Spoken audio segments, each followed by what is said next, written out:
I have authored many histories and biographies, and never, until now, had to spend a single word making the case that the subjects of my books were real persons who actually existed.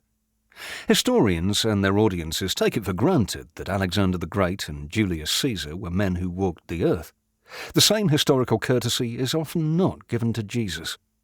While most of the scholarly community concedes that Jesus was a real person who walked the earth, there is a significant segment of scholars who have cleared entire forests to supply paper to publish works denying Jesus' historical existence.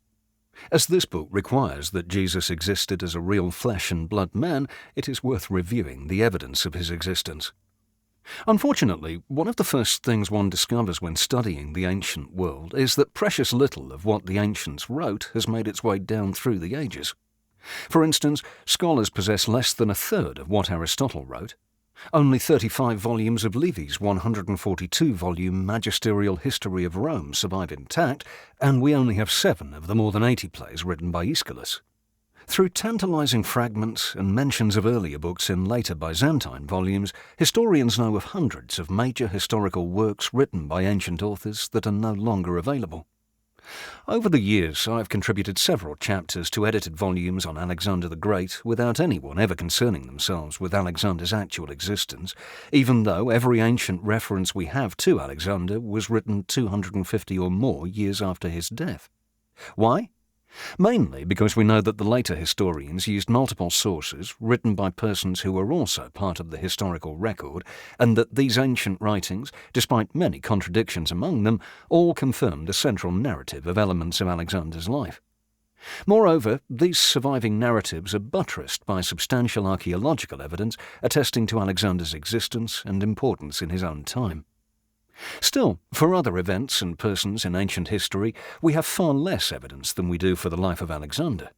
For instance, historians only have a single account by Herodotus to prove that the Battle of Marathon ever took place. If Herodotus's account is wrong, we must admit that we know nothing about what was arguably the most important battle of the ancient world. Historians, however, believe Herodotus presents an accurate account of the battle.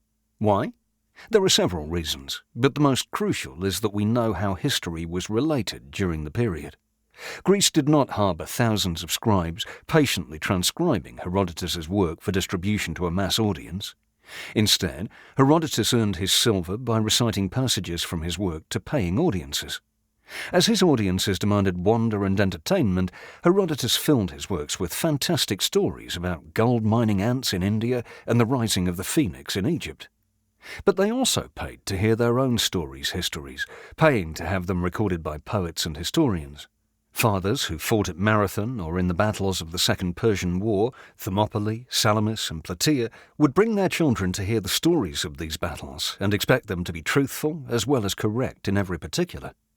If Herodotus dared to tell a story that did not align with the known facts, there were literally thousands of eyewitnesses to the events he was narrating who would not hesitate to correct him. Herodotus was not the only historian who earned his living in this way. In a mostly illiterate society, without television, smartphones, and all the other entertainments of modern life, storytellers were always in demand. Many historians discount historical narratives rooted in a prior oral tradition, claiming they're prone to letting in changes with every retelling. In this regard, historians view oral traditions through the prism of the grade school game of telephone. In that game, one child is given a statement to be whispered in succession to all the students in the class. Inevitably, when the final student repeats the message, it has little resemblance to the original statement. But this discounts the importance that such societies placed on the oral transmission of ideas. Novice storytellers were drilled for years by master storytellers until they could recite every story entrusted to them word for word. Moreover, these stories were recited before sophisticated audiences who had heard most of them many times before and fully expected to listen to them without errors each time.